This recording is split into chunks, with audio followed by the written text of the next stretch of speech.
Buenos días, mis hermanos. Para mí es un placer acompañarlos el día de hoy. De verdad que es un privilegio compartir el Día del Señor con una iglesia hermana como Comunidad de Gracia. Y bueno, los invito a orar para dar inicio a la enseñanza del día de hoy. Los invito a que me acompañen en oración. Señor, te damos gracias por la multitud de tus bendiciones y de tus misericordias, Padre Celestial. Gracias, Señor, por el privilegio que nos das de compartir este día santo, Señor. Este día que tú mismo te encargaste de separarlo, de santificarlo para ti, Señor. Y permitirnos y darnos el privilegio de reunirnos, de congregarnos como tu iglesia amada, Señor.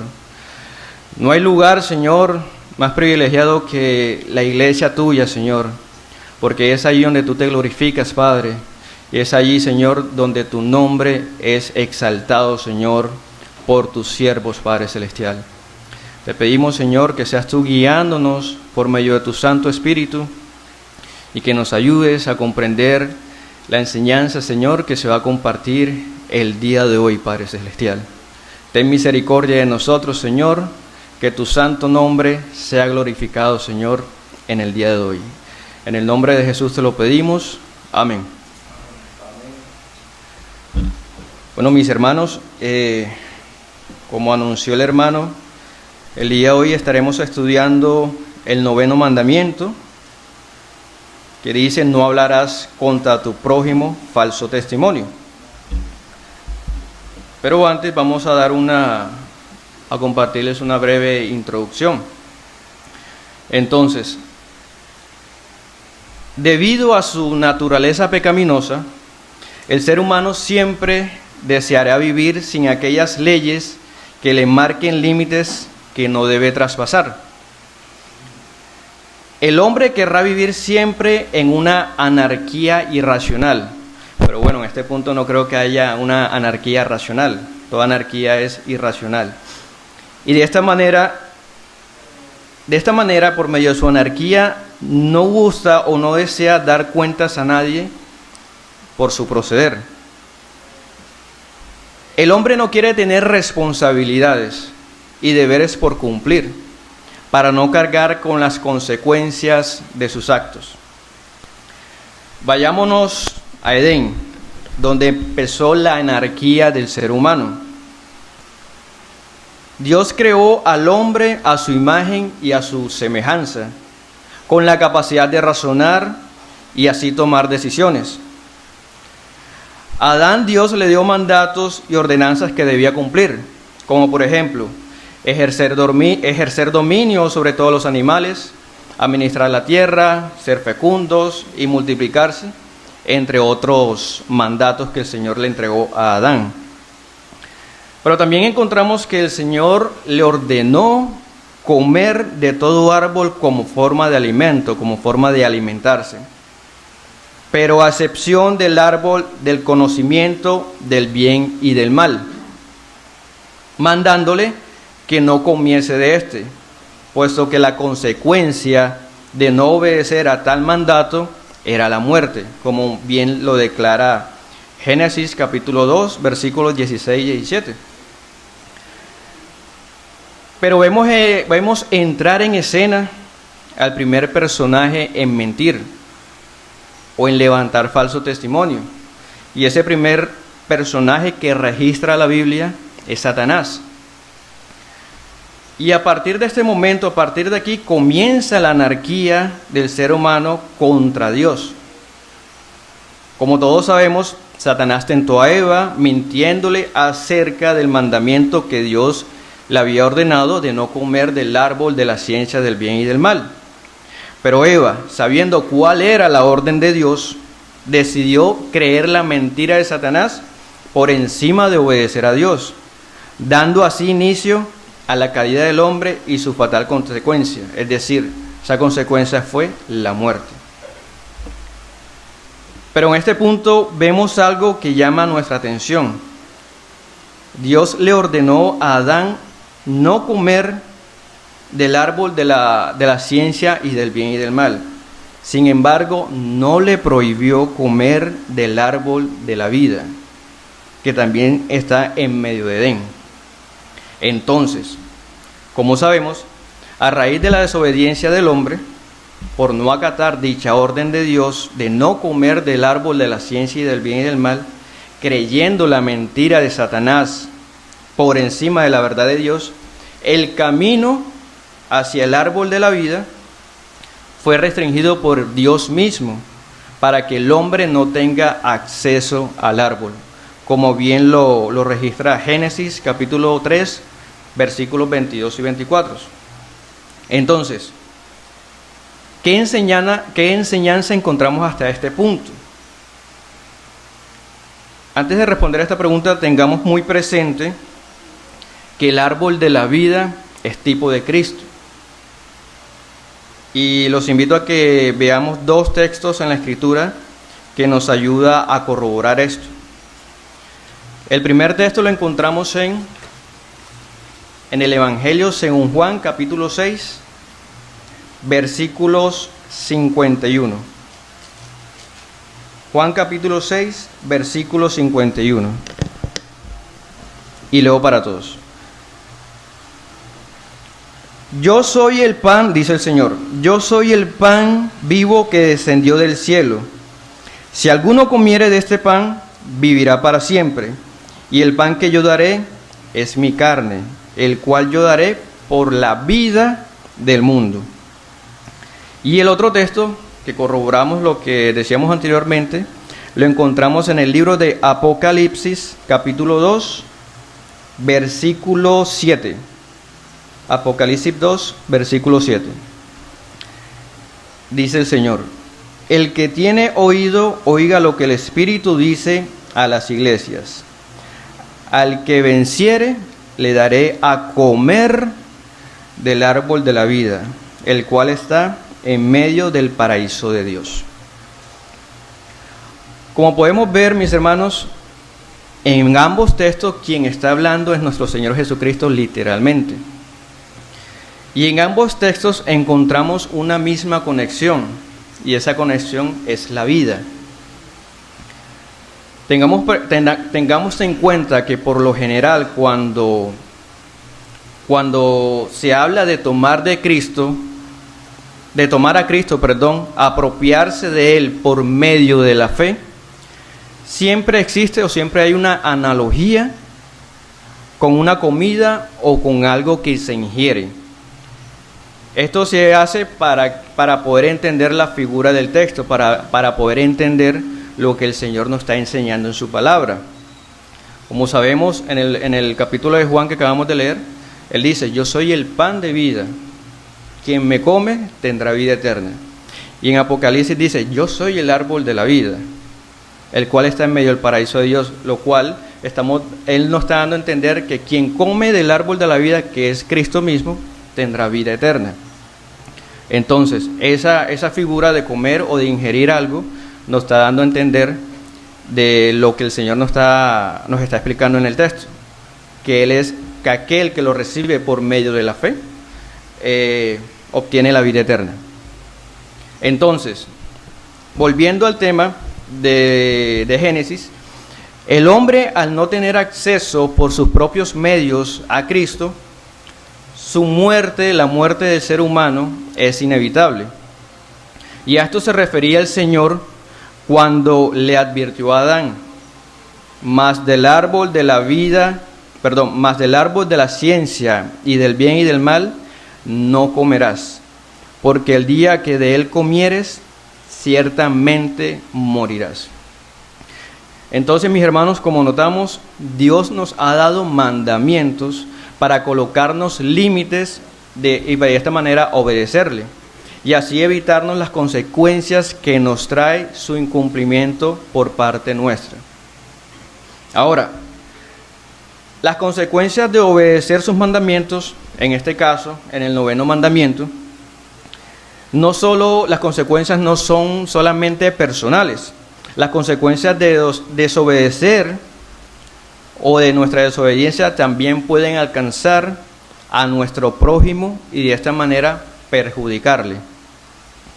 Por ejemplo, el testimonio como tal, sea falso, sea verdadero, el testimonio tiene un carácter público.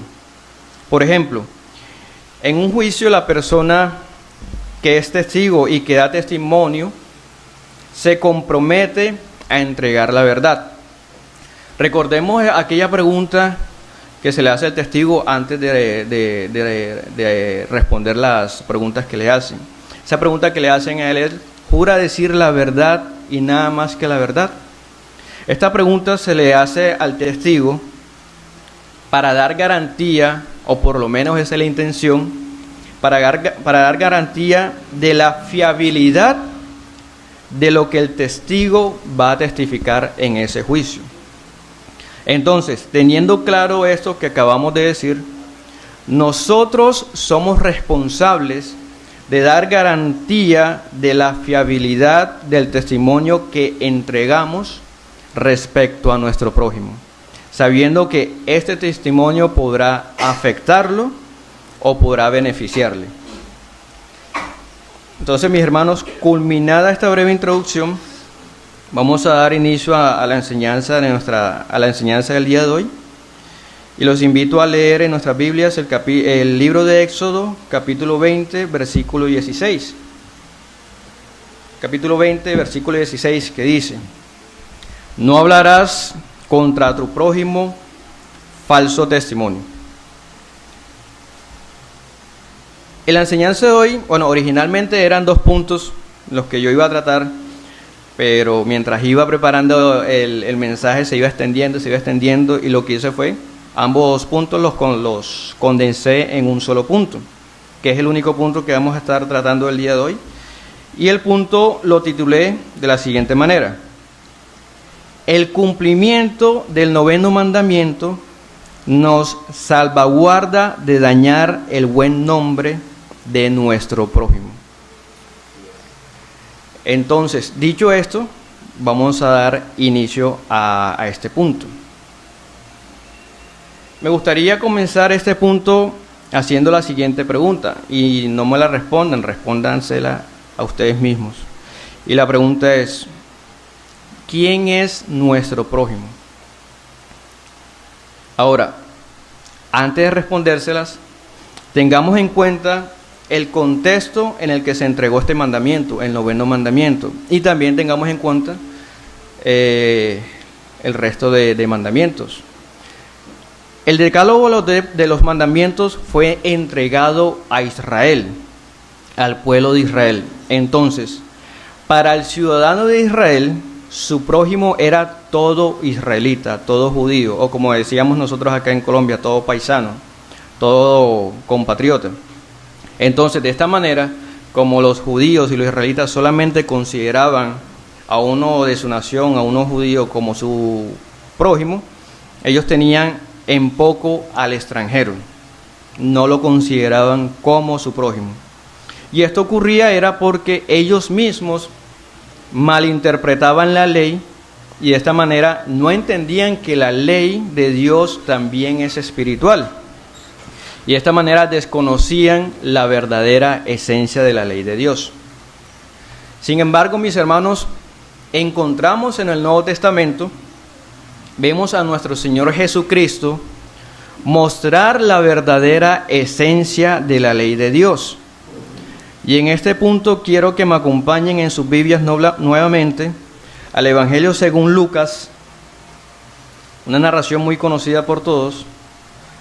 Lucas capítulo 10, versículos del 25 al 30. Lucas capítulo 10, 25 al 30.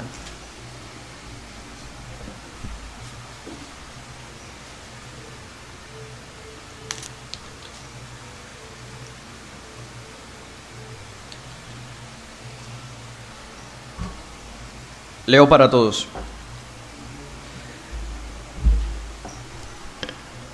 Y he aquí un intérprete de la ley se levantó y dijo, para probarle: Maestro, ¿haciendo qué cosa heredaré la vida eterna? El Señor le dijo, ¿qué está escrito en la ley ¿cómo lees? Aquel le respondió: amarás al Señor tu Dios con todo tu corazón y con toda tu alma y con todas tus fuerzas y con toda tu mente, y a tu prójimo como a ti mismo. Y el Señor le dijo: bien has respondido, haz esto y vivirás. Pero el intérprete de la ley, queriéndose justificar a sí mismo, dijo a Jesús: ¿y quién es mi prójimo? Respondiendo Jesús dijo: un hombre descendía de Jerusalén a Jericó y cayó en manos de ladrones, los cuales le despojaron, e hiriéndole se fueron, dejándole medio muerto.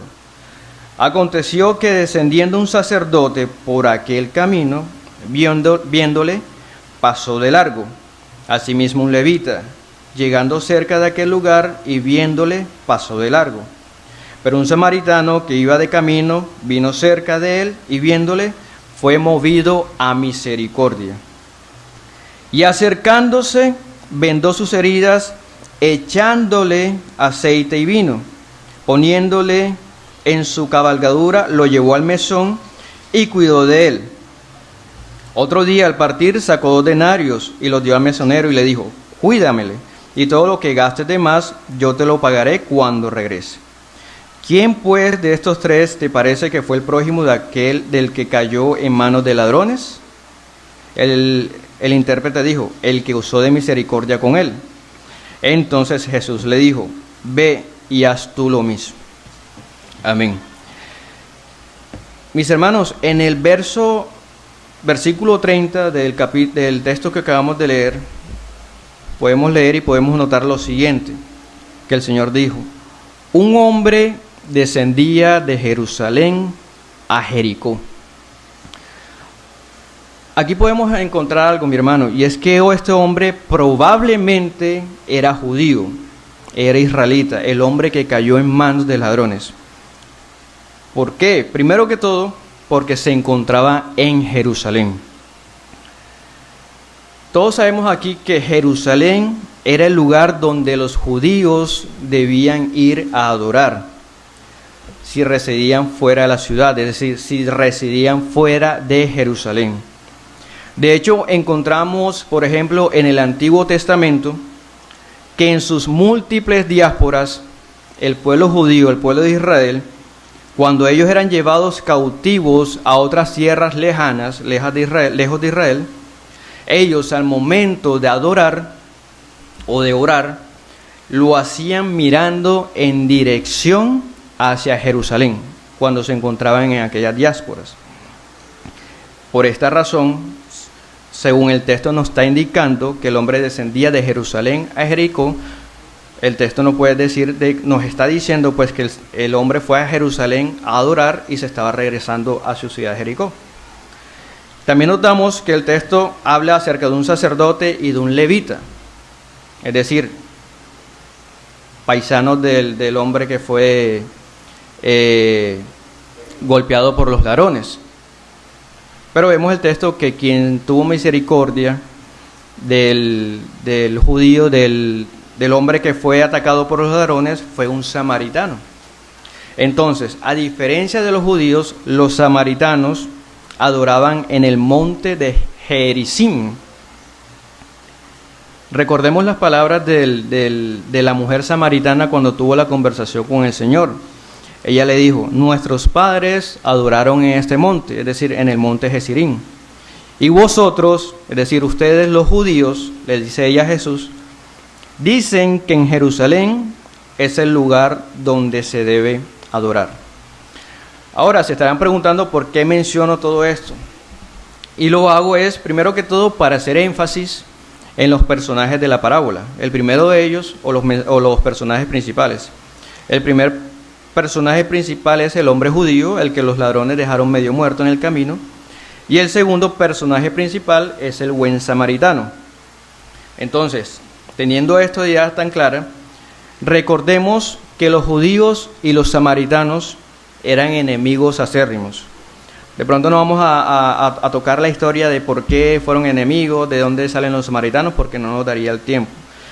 Pero tengamos esa idea en la mente de que judíos y samaritanos se odiaban, eran enemigos acérrimos.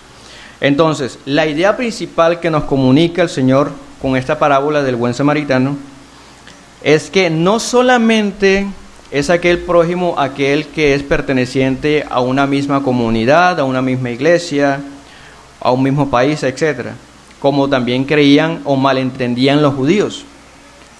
El Señor nos está enseñando que aquí nuestro prójimo es aquel que se considera también nuestro enemigo.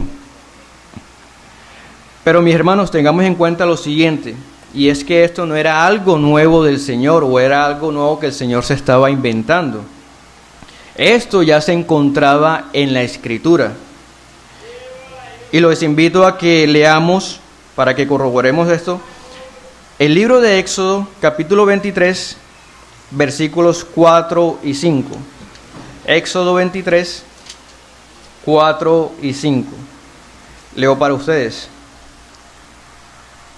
Si encontrares el buey de tu enemigo o su asno extraviado, vuelve a llevárselo. Si vieres el asno del que te aborrece caído debajo de su carga, ¿le dejarás sin ayuda? Antes bien, le ayudarás a levantarlo.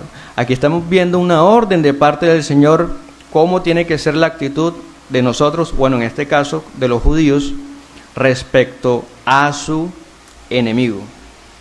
Los otros textos, y los leo de forma rápida para todos, los encontramos en Proverbios 24,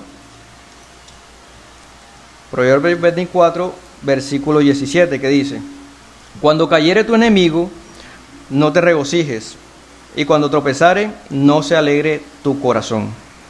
Y el último texto es Proverbios 25, capítulo 21, que dice: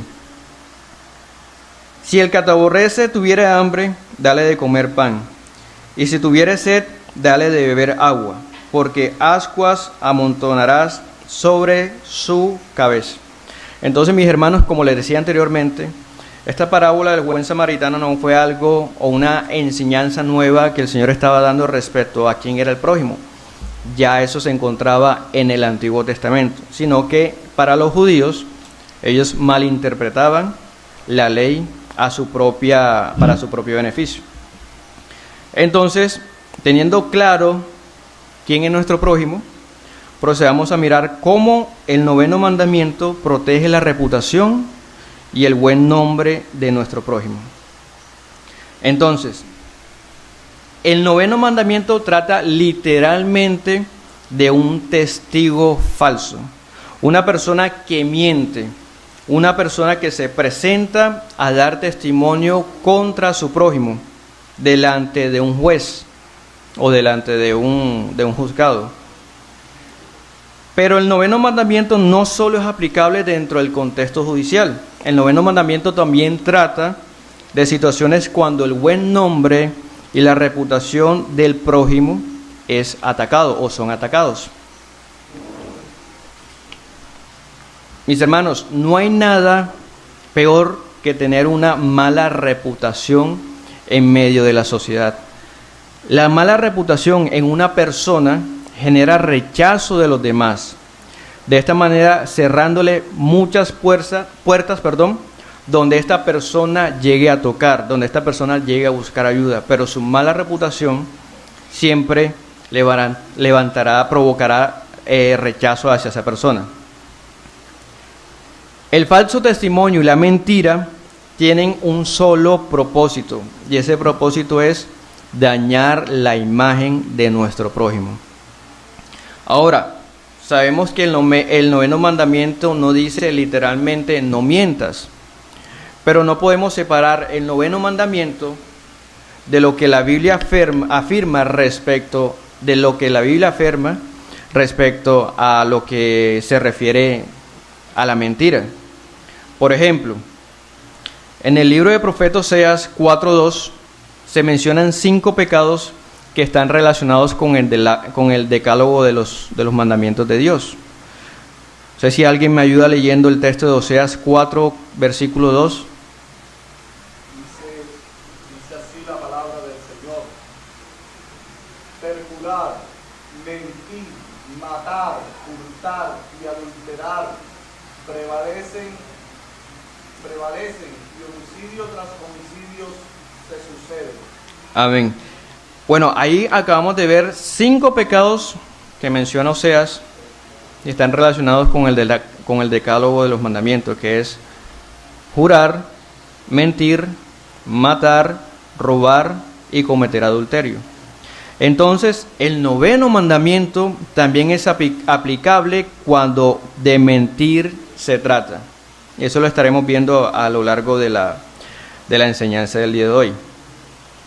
Entonces, mis hermanos, el testimonio contra alguien puede hacer pedazos el buen nombre y la reputación de nuestro prójimo. El falso testigo puede destruir vidas, puede destruir matrimonios e incluso la estabilidad emocional de nuestro prójimo. Por ejemplo, hubo un caso en el año de 1993. En ese año un hombre fue condenado a 25 años de prisión por supuestamente haber asesinado a una bebé. Y la condena también incluía la pena de muerte.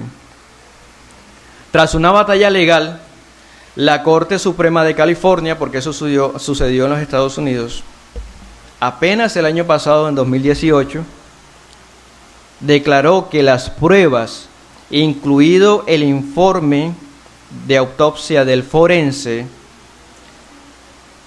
encontraron que todas esas pruebas eran falsas y por tal la Corte revocó la condena contra el hombre y de esta manera le concedió la libertad.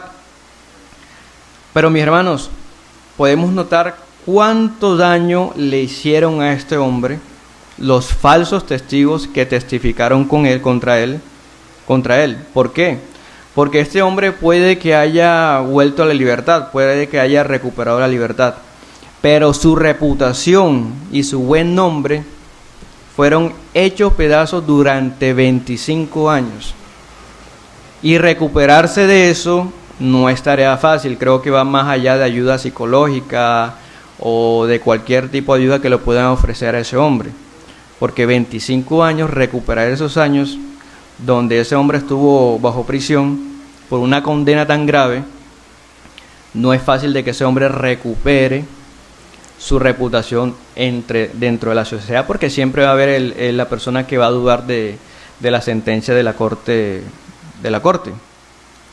Entonces, con respecto a esto, mis hermanos, Martín Lutero afirmó algo, y él dijo, abro comillas: la reputación es algo que se roba rápidamente, pero no se restaura rápidamente. Cierro comillas. Ahora hablemos del chisme y de la murmuración, que también se encuentra dentro de la prohibición de no levantarás falso testimonio contra tu prójimo. En ocasiones puede que el contenido del chisme o de la murmuración sean verdaderos, o el contenido sea verdadero, pero la intención de quien entrega esa murmuración o ese chisme, la intención de esa persona es malvada. ¿Por qué?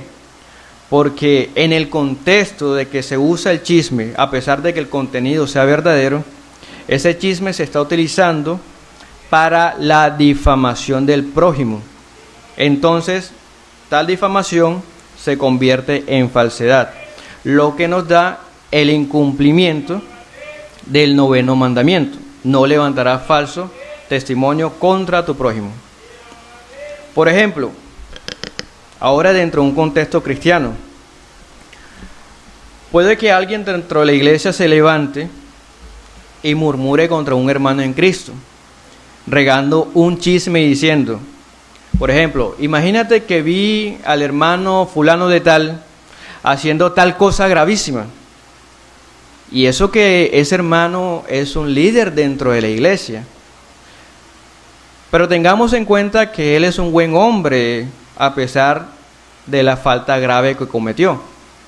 Y le hace la advertencia al que le está contando: ojo, no se lo cuentes a más nadie, solamente te lo estoy contando a ti. Pregunto, ¿qué pasaría aquí con ese chisme o con esa murmuración que supuestamente va a quedar en secreto entre esas dos personas. Esa persona a la que se le advirtió no decir más nada, va a llegar donde otra y le dice lo mismo. Mira que te lo conté a ti, no se lo digas a nadie. Y así se forma la cadena, el boca a boca. Entonces, ¿qué ocurre, mis hermanos, aquí? Ese chisme o esa murmuración pasa por cada una de las personas dentro de la iglesia. E incluso puede llegar a enterarse la gente de afuera de la iglesia. Y de esta manera estaríamos manchando el testimonio de Cristo y perjudicando también el testimonio de la iglesia. Y de esta forma, el incrédulo estaría blasfemando el nombre de Cristo por nuestra culpa, por la culpa de la iglesia. Entonces, se riega el chisme, se riega la murmuración, y el único que no se entera es el hermano que cometió la falta grave. ¿Y esto qué pasa qué efecto o qué provoca en el hermano? Que su reputación y su buen nombre son dañados. Y de esta manera se estaría incumpliendo el 9º mandamiento, que es: no levantarás falso testimonio contra tu prójimo. Ahora, mis hermanos, también es cierto que el chisme, por nuestra naturaleza pecaminosa, siempre nos será atractivo. Y esto no es lo peor. Lo peor se encuentra en que el chisme es tan morboso que siempre querrá abordar temas que perjudiquen a nuestro prójimo, provocando una sensación, digamos, de deleite o de disfrute. Mientras yo escribía estas líneas, yo decía: wow, cuán perverso es nuestro corazón, que llegamos a maquinar eso. Pero gracias sean dadas a Dios que Él mismo nos puede ayudar a mortificar ese gran pecado en nosotros. Por ahí dicen, mis hermanos, que en muchas ocasiones son más fuertes y dañinas nuestras palabras que si golpeáramos a alguien en la cabeza con un bate de béisbol. Pero ya Santiago se había referido a este pequeño miembro en nosotros, pero lleno de mucha maldad. Y está en Santiago 3, versículo 1 al 12, y leo para todos, de rapidez. Santiago capítulo 3, versículos del 1 al 12.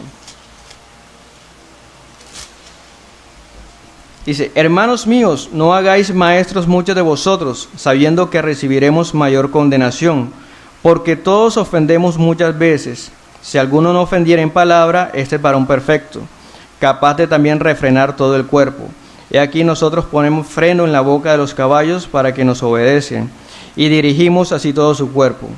Mirad también las naves, aunque tan grandes y llevadas de impetuosos vientos, son gobernados con un muy pequeño timón por donde el que las gobierna quiere. Así también la lengua es un miembro pequeño, pero se jacta de grandes cosas. He aquí cuán grande bosque enciende un pequeño fuego. Dejémoslo hasta ahí.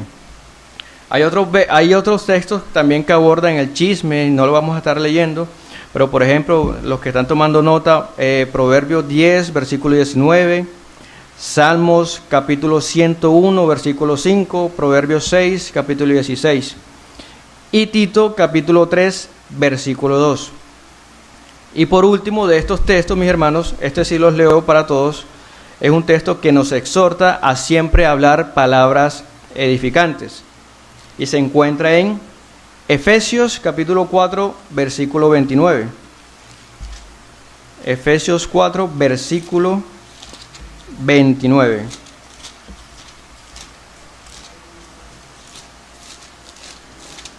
Dice la palabra del Señor: ninguna palabra corrompida salga de vuestra boca, sino la que es buena para la necesaria edificación, a fin de dar gracias a los oyentes. En la situación que les acabo de mostrar, el ejemplo del chisme que se regó en la iglesia, etc. En esta situación podemos observar varios pecados. Primero se está incumpliendo el 9º mandamiento, porque la intención del chisme, aunque el contenido puede que sea verdadero, la intención es la de difamar el buen prójimo el buen nombre de nuestro prójimo. El segundo pecado que también estamos observando que aquí se comete es, se está violando el sexto mandamiento, que es no matarás. Y como ya pienso yo que ya han estudiado ese mandamiento aquí, ese mandamiento no solo nos enseña que se viola solamente quitándole la vida a una persona, sino también insultando cuando insultamos el buen nombre de nuestro prójimo o de nuestro hermano. Recordemos la palabra del Señor al respecto cuando Él habla acerca de este mandamiento. Él dice, cualquiera que le diga idiota o fatuo u otra clase de insulto contra su hermano quedará expuesto al infierno de fuego. Ahí estamos entregando, el Señor está entregando la verdadera esencia de la ley, en este caso del sexto mandamiento, que es no matarás. El otro pecado que también estamos viendo que aquí se comete en una situación hipotética como la que les acabo de mostrar es el pecado de la hipocresía. ¿Por qué? Porque recordemos en el ejemplo que les coloqué, la persona dice, a pesar de que cometió una falta gravísima, es una buena persona, es un buen hombre. Entonces, aquí estamos viendo que la intención de esa persona no es exaltar el buen nombre del hermano, sino difamar su nombre. Entonces, por esa razón se está cometiendo pecado. Recordemos, mis hermanos, que la hipocresía fue un pecado que el Señor condenó y confrontó mucho a los fariseos y a los escribas. De hecho, le dedica casi un capítulo entero condenando ese pecado cuando le dice, ay de ustedes, escribas y fariseos hipócritas. Casi todo un capítulo él le dedica condenando el pecado de idolatría.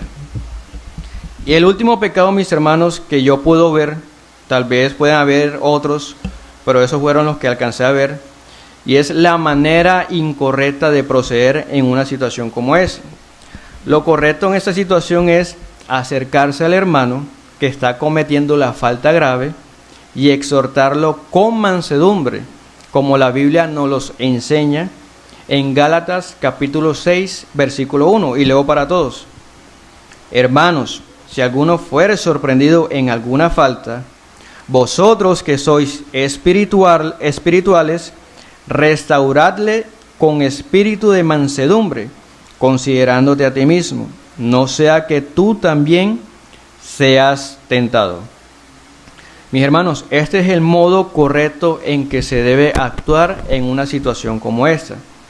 Ahora, si el hermano que cometió la falta insiste en su error, insiste en su pecado, luego de la exhortación que se le hace, procedamos como el Señor nos enseñó en Mateo 18, versículo 15 al 17, cuando dice, toma a 1, a 2 testigos para exhortar a ese hermano. Si ese hermano no los escucha a ustedes, lleven el caso a la iglesia, y si no escucha a la iglesia, tengan a ese hermano como gentil y publicano, es decir, ténganlo como un incrédulo. Pero ese es el orden correcto en que se debe proceder en un caso como estos. Ahora, recordemos que podemos cumplir algunos de los mandamientos, pero como dice Santiago capítulo 2, versículo 10, porque cualquiera que guardare toda la ley, pero ofendiere en un punto, se hace culpable de todos. Ahora, es cierto que encontramos en el decálogo de los mandamientos un orden y también encontramos una enumeración. O bueno, originalmente no había una enumeración, pero las traducciones actualmente los enumeran. Pero mis hermanos, este orden y esta enumeración que encontramos aquí no nos está diciendo de que todos y cada uno de los mandamientos están desligados entre sí. Todo lo contrario, los mandamientos todos están unidos entre sí. Es decir, los mandamientos son una misma esencia, son un mismo espíritu. Por esta razón, Santiago hace la aclaración de que tú puedes, o si pudieras, cumplir todos los mandamientos, pero si ofendes en un punto la ley, te haces transgresor de toda la ley. Entonces, mis hermanos, como conclusión, El no cumplir con el 9º mandamiento nos hace incumplir el resto de los mandamientos. Tengamos en cuenta que el incumplir este mandamiento nos puede o nos hace semejantes a Satanás, porque la Biblia misma registra de que Satanás es padre de mentira. Y de alguna manera también estaríamos difundiendo su gran odio contra Dios y contra su creación cuando procedemos de esa manera. Pero si en verdad, mis hermanos, amamos a nuestro prójimo, no seremos capaces de levantar falso testimonio en su contra. Y de esa manera estaríamos cumpliendo la ley de Dios. Como dice Romanos capítulo 13, versículos del 9 al 10. Romanos capítulo 13, versículos del 9 al 10. Que dice: porque no adulterarás, no matarás, no hurtarás, no dirás falso testimonio, no codiciarás, y cualquier otro mandamiento en esta sentencia se resume: amarás a tu prójimo como a ti mismo. El amor no hace mal al prójimo, así que el cumplimiento de la ley es el amor. Entonces, mis hermanos, ya para terminar, y más que una conclusión, es una reflexión.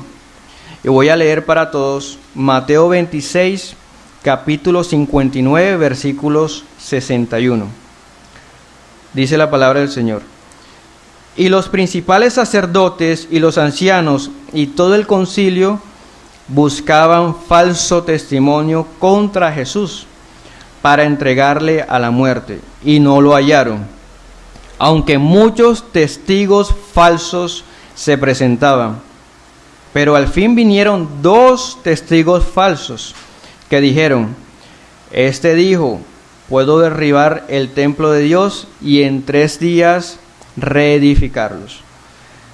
Estamos viendo que el texto llama a esos 2 testigos falsos testigos, pero vemos que ellos en parte estaban diciendo algo que era cierto. El Señor dijo esas palabras, pero ¿qué hicieron esos falsos testigos? La tergiversaron. Y por esa razón, por ellos haber tergiversado la verdad del Señor, la Biblia los registra como falsos testigos. Entonces, mis hermanos, ¿qué enseñanza encontramos en este texto? Y es que cuando nosotros levantamos falso testimonio contra nuestro hermano, nos estamos haciendo semejantes a esos testigos falsos que levantaron falso testimonio contra nuestro Señor Jesucristo. De esta manera estaríamos replicando aquella perversa actitud de esos 2 falsos testigos, convirtiéndonos de alguna manera responsables también de la muerte de Cristo.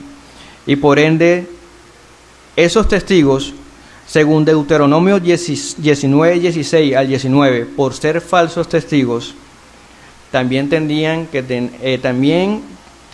pagar con la misma muerte que con la que murió el Señor Jesucristo, porque Deuteronomio dice de que si se levanta un falso testigo o un testigo, pero eso se comprueba después de que el testimonio que entregó ese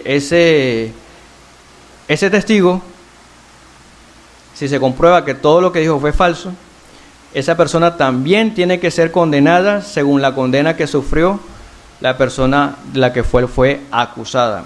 Entonces, en ese contexto, esos testigos falsos y también nosotros, porque de una manera nosotros también participamos de esa misma condenación, tendríamos que ser condenados según Deuteronomio 19. Pero gracias a Dios y gracias a su misericordia, nosotros ya fuimos juzgados en la cruz de Cristo y por ende no recibiremos tal condenación.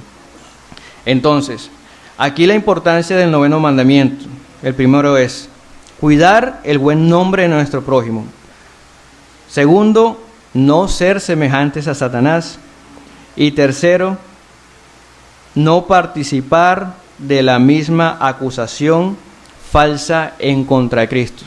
Y como consecuencia, al cumplir el 9º mandamiento, estamos dando gloria a Dios por obedecer a su mandamiento. Entonces, mis hermanos, hasta este punto, no sé si tienen alguna pregunta, algún aporte o alguna objeción, también se acepta. Si hay alguna pregunta o alguien que quiera aportar, levante la mano. Hermano Jonathan. Sí, buenos días. Con respecto a Éxodo 20:16, no hablarás contra tu prójimo falso testimonio. Es interesante cómo vemos en la Biblia, ¿no? Los mismos escribas que conocían bien la ley, los mismos fariseos, y vemos muchos ejemplos también con respecto a cuando se llenaban de ira. Pongo por ejemplo específico a Esteban, levantaban falsos testigos y esos falsos testigos provocaban inclusive la muerte de un inocente. También lo vemos con Jezabel y Acab, como Jezabel busca falsos testigos y hablan contra Nabot para poderlo despojar de sus viñas. Nosotros tenemos que tener muy claro, pero muy claro, dónde comienza nuestro pecado para rogarle a Dios gracia para poder vencerlo. Con respecto a no hablarás contra tu prójimo, es un tema bastante frecuente, ¿no? Mayormente en las iglesias. Yo recuerdo casos específicos donde muchas personas tal vez lo hagan sin la intención de dañar, pero por eso digo que debemos reconocer el pecado. Se cuenta una historia que decía que había un ministro y él tenía una conducta irreprochable, pero siempre cuando tienes conducta irreprochable, la mayoría de las personas que no son irreprochables odian al que es irreprochable. Y él tenía esposa y en una ocasión salió con su tía, pero alguien comentó a la esposa cuando él había salido con la tía: oye, yo vi por allí a tu esposo con otra mujer. También hablar así, sembrar esa duda, no completar la frase: oye, yo lo vi con su tía que estaba saliendo, también es una forma pecaminosa.